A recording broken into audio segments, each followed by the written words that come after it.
I'm going to be speaking today about American health collapse, longevity starts in childhood. What is the American dream? To fully experience life, liberty, and happiness, to build a better life. What is progress? To give your child a better life than you had, or at least as good of a life. The opposite is happening. We're experiencing American health collapse. What is American health collapse? American health collapse is that millennials, I'm a millennial, an elder millennial, thank you. Millennials are on track to have shorter lifespans than their parents and shorter health spans. This phenomenon actually started 6 years prior to COVID. We started to see a decline in life expectancy. What was the #1 driver in the decline in life expectancy six years prior to COVID? Processed food-related disease. Processed food-related disease are taking years and healthy years off of our children's lives. Actually, processed food-related disease is the top driver of COVID, hospitalization, severity, and death. Processed food-related disease not only are taking away our lifespans and our health spans from our children, they're actually making us less resilient to pandemics. If we want a pandemic-proof society, we need to invest in real food access for our children and for our families. American health collapse is happening, yet the opposite is possible. Unprecedented longevity is possible. We heard so many of the speakers talking about longevity and what we can unlock. The oldest person living to 122 and most recently even longer. There is incredible, as we all know, medical and technological advances to help people achieve longevity, yet that is for a very select few. The mass majority of Americans don't feel well. 93% of Americans are cardiometabolically sick. We have a massive health crisis on our hands. As a mom, what's most striking to me about our health crisis is actually the children's health crisis and children's health collapse that I'm witnessing. This is actually 2017 data that showed by 2060 there will be over 600% increase in type 2 diabetes. Type 2 diabetes is a preventable processed food-related disease. This is old data. We need better national data. In that there was a 77% increase in type 2 diabetes during the pandemic. So it's much worse than this. Many cancer subtypes are increased in adolescents and young adults. And we know what feeds cancer cells: added and free sugar.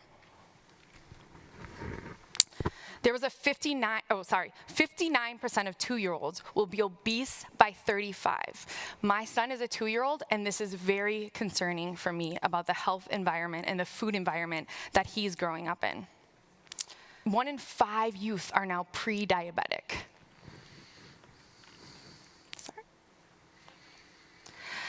So one marker of our food system is how much sugar is in our food system as a key ingredient in ultra-processed food.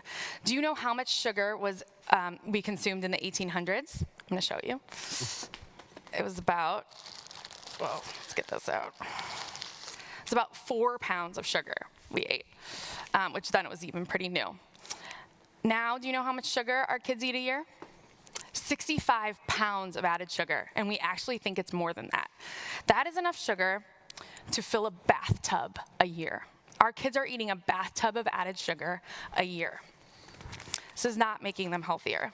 This is just one of the things that our program looks at as we transform our food system in America, but our program actually removes 15 pounds of added and free sugar from children's diets. So in this moment, we just saw that the American Academy of Pediatrics introduced weight loss drugs for 12-year-olds and surgery for 13-year-olds. That's not a long time to be on this planet. We can increase access to kids' food early in life and to their families to prevent these diseases before they start, to stop disease before they start. So things like surgery and drugs aren't needed for a child so that they can be on the playground instead of in the doctor's office or on the surgery table. This is a massive challenge. I will say that also the Surgeon General just called for massive action on our mental health crisis, and food can be a key ingredient in creating mental health and happiness for our youth. Actually, I have a daughter as well, and it's really concerning to me, particularly our girls' mental health crisis. We know that that 57% of teen girls who persistently felt sad or hopeless. This increased dramatically in the last decade, in 10 years. Our girls don't feel happy, and we know that serotonin, 90% of our serotonin, the happiness hormone, is made in our guts. Food can feed mental health.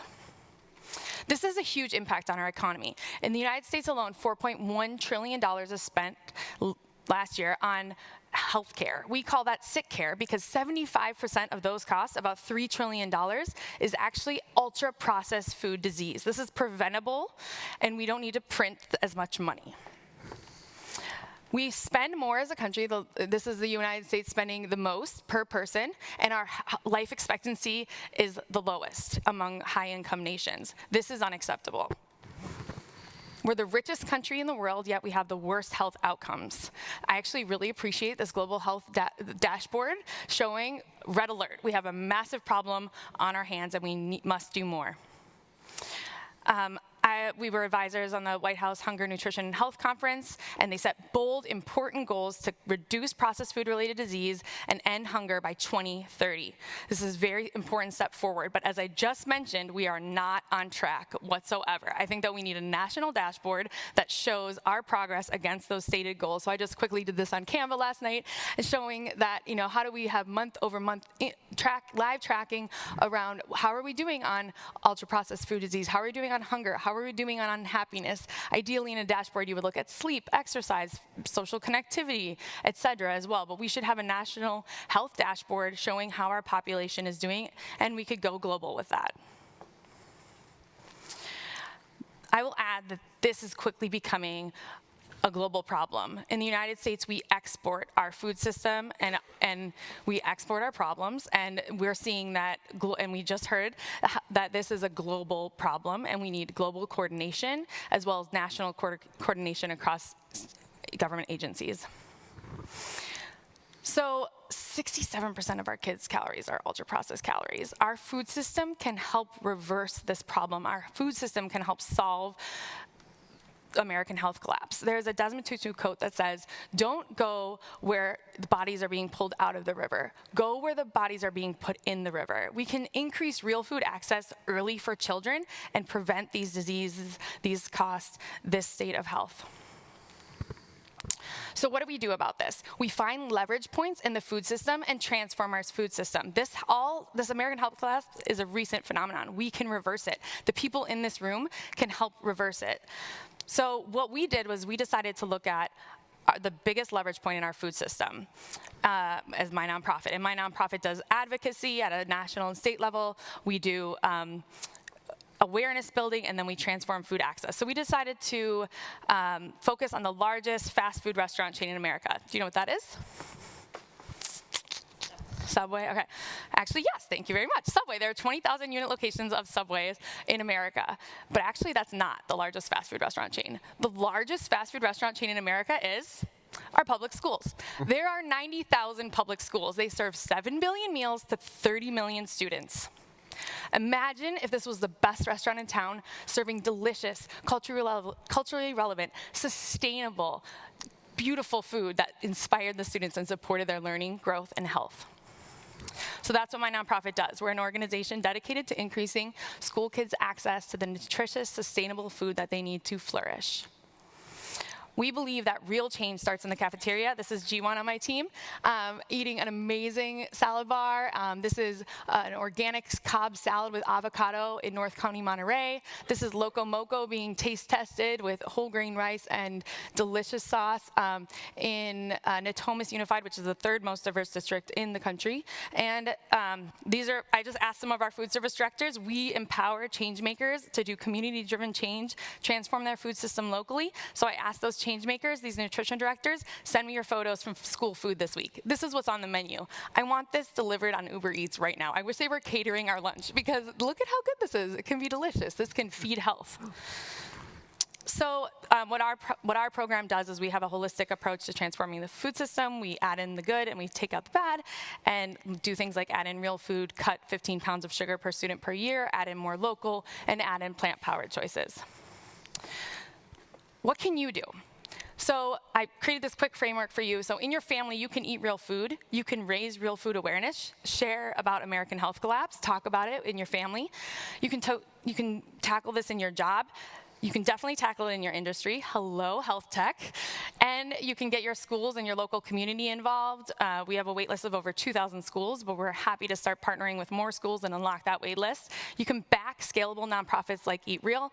We're on track to shift $1 billion of school food purchasing by 2025 with just $20 million of support. We can make massive change quickly and change this health trajectory for our kids. We also need your voice. There are some major national policies being voted on right now. You can go to eatreal.org and learn on our blog about raising your voice for national nutrition standards, as well as reimagining the Farm Bill. So instead of subsidizing corn, wheat, soy, sugar, we subsidize things like vegetables and fruit and regenerative organic agriculture. And so we need your help and your help getting involved in this.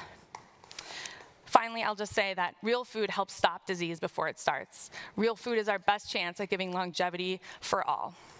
Real food is the best way to reverse American health collapse and give every child health, happiness, and liberty. Thank you. Thank you. And I hope you'll join us. Thanks. Thank you very much, Nora. Just amazing, really, when you think that it's the school system that actually is the largest bad restaurant chain in America. Amazing when you think about that and just the implications of that. So in essence, really, the lunchroom at school should be the classroom at school. That really is what you've been kind of summarizing here, and about the importance of healthy food.